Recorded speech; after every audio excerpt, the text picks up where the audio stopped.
এরকম ভাবে ভাবিনি গাইস, আমাদের জমি জায়গা সব তাদের নামে করে দিতে হচ্ছে গেম খেলতে এসে, এটাই ভাবছো কি? মোটেও নয় গাইস, রিয়েলিটি শোতে এসছি, কিছু রুলস তো থাকবেই যেগুলো আমরা ব্রেক করতে পারবো না। অ্যান্ড তার জন্য আমাদের একটা এগ্রিমেন্ট দেওয়া হয়েছে, যেখানে আমাদের সাইন করতে হবে, জানাতে হবে যে হ্যাঁ আমরা রুলসগুলো সব ঠিকঠাক করে পালন করব। দ্যাটস ওয়াই আমাদেরকে এরকম টাইপের একটা দলিল মতন দেখতে দেওয়া হয়েছে। আর আমাকে সবাই বলছে যে আমার নতুন বাড়িগুলো দখল করে নেবে, বাট আদেও কিছু নয়। এইবার এখানে যেটা দেখলাম রিয়েলিটি শোতে যেটা হয় যে একে অপরকে গালাগালি তারপরে অ্যাবিউজ করা হয়, এগুলো মোটেও হবে না, এটা একদমই হবে না। এটা পুরো একদম স্ট্রিক্টলি রুলসের বাইরে, মানে সবাইকে রেসপেক্টফুলি কথা বলতে হবে, যদি ঝামেলা হয় তাও রেসপেক্টফুলি কথা বলতে হবে। এটা একটা ভালো বিষয় দেখলাম। অ্যান্ড অনেক কিছু জানতে পারলাম, আমাদের কিছুটা শ্যুট কমপ্লিট হয়েছে, অনেক কিছু জানতে পারলাম যেটা আমরা এখন বলতে পারছি না, যেগুলো তোমরা শোতে ডিরেক্ট দেখতে পারবে। আর এই যে হচ্ছে আমাদের দলিল, দলিল ওকে সাইন করে দিয়েছো, কি মনে হচ্ছে? হ্যাঁ, অসুবিধা নেই, ঠিক আছে। আর নর্মাল আমি পড়ে নিয়েছি, এমন হ্যাঁ, কিছু ওই না। যেইটুকু একটা ছোটখাটো বাড়ি ঘরই তো আর নেবে, নিনিক।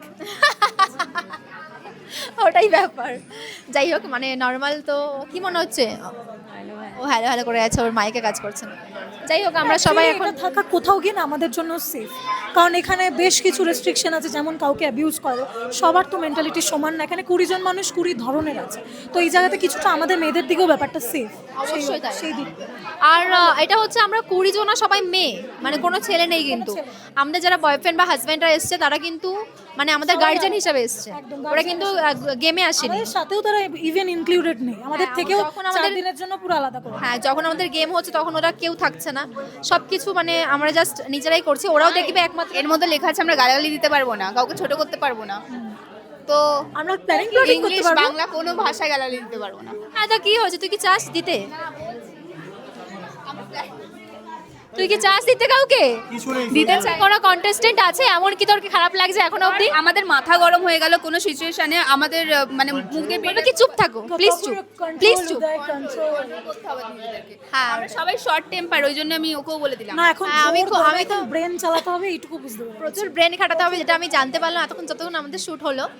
যেটুকু আমাদেরকে বোঝানো হলো আমরা বুঝলাম যে প্রচুর প্ল্যানিং প্লটিং করতে হবে, বাট আমার মাথায় তো কিছুই নেই, গোবর ভরা, কি করবো এবার? না, অসুবিধা নেই, আমরা সেফ ওয়েতে উইথ রেসপেক্ট আমরা কাজ করব। একদম যে ওটাই। যেমন করবে টিট ফর ট্যাট। একদম একদম একদম ওটাই ব্যাপার, যে আমরা আমাদের মতন ভাবে কাজ করবো, বাকিরা দেখা যাক কতদূর কি হয়। সো আমরা এক্সাইটেড, অ্যান্ড চলো একটা সাইন করি, পড়ে নিয়েছি, অ্যান্ড তারপর দেখা যাক, এগ্রিমেন্ট সাইন করি আগে। ফাইনালি এবার সাইনটা করা চলো। যাবে।